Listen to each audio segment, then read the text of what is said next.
In this lecture, we're going to look at the arterial supply to the gastrointestinal tract. So we're going to look at the numerous arteries that supply nutrient-rich, oxygen-rich blood to the gastrointestinal tract, the duodenum, the stomach, the colon, parts of the small intestine, and also to the accessory organs of digestion, like the pancreas and the liver. What we need to do is, first of all, imagine the gastrointestinal tract as one long, continuous tube, and we can divide it into foregut, midgut, and hindgut. And what we're going to do is we're going to look at the organs that make up the foregut and explain how they're supplied by the celiac trunk. We'll then look at the division between the foregut and the midgut, detail the midgut organs and how they're supplied by branches of the superior mesenteric artery, and then look at the organs that constitute the hindgut and how they're supplied by the inferior mesenteric artery. And then we'll look at some important transitions that occur between the foregut midgut and the midgut hindgut. So if we just look at this schematic first of all, then what I want to do is try and explain the aorta running parallel to the gastrointestinal tract. So this is the gastrointestinal tract all the way along here. This is the anterior aspect and this is the posterior aspect. Anterior aspect and the posterior aspect. So this view really is as if you were laying on your back and someone's looking at you from the side.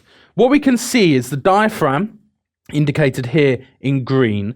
The aorta passes through the diaphragm, and at various points along the course, the celiac trunk is given off, the superior mesenteric artery is given off, and the inferior mesenteric artery is given off.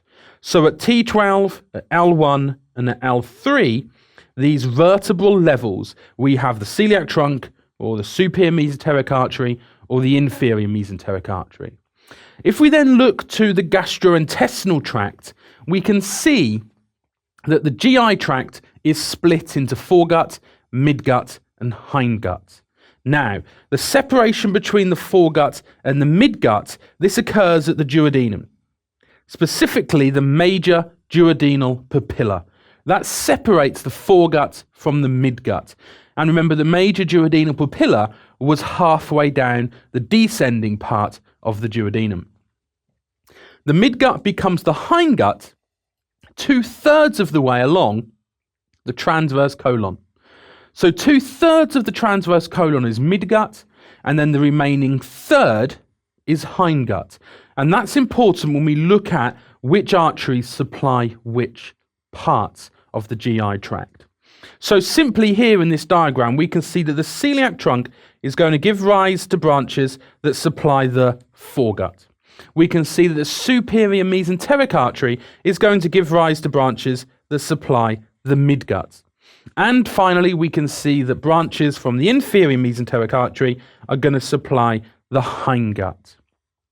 These dotted lines here represent the transitions between the blood supply to the foregut and midgut. We saw this when we looked at the superior and inferior pancreatico-duodenal arteries at the head of the pancreas and the duodenum.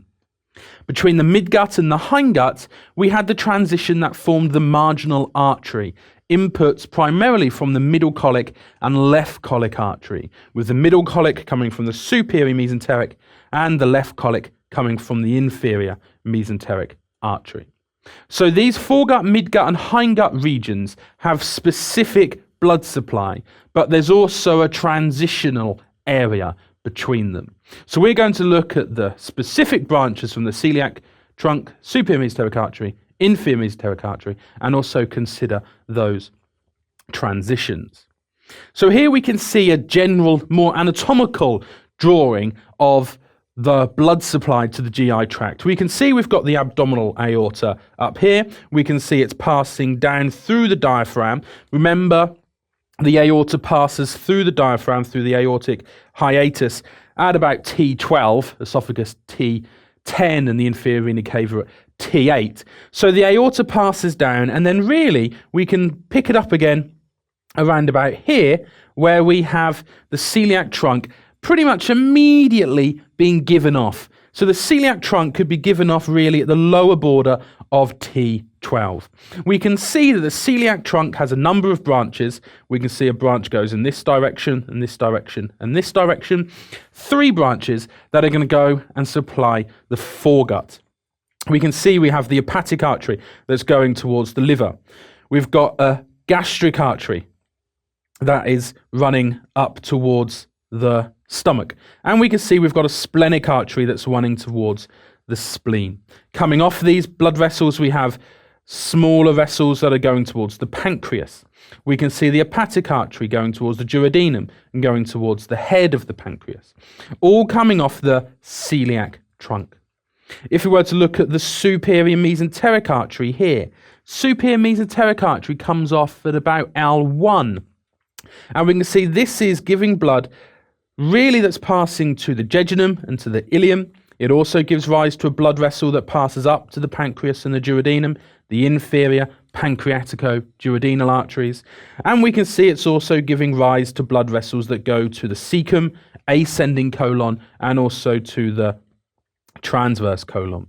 We can see we have the inferior mesenteric artery. This originates from about L3, and this supplies blood to the hindgut. So we can see we have left colic arteries, sigmoidal arteries, and the superior rectal artery that passes to the rectum. We can then see these black circles, which are indicating the important transition. The transitions between the foregut and the midgut, the pancreatico-duodenal arteries, and the transition between the midgut and the hindgut at the marginal artery here from the middle colic and the left colic. So this is a general scheme of how the gastrointestinal tract receives its arterial blood to carry out its vitally important function of providing oxygen so the tissues can work and nutrients to provide them with sufficient energy.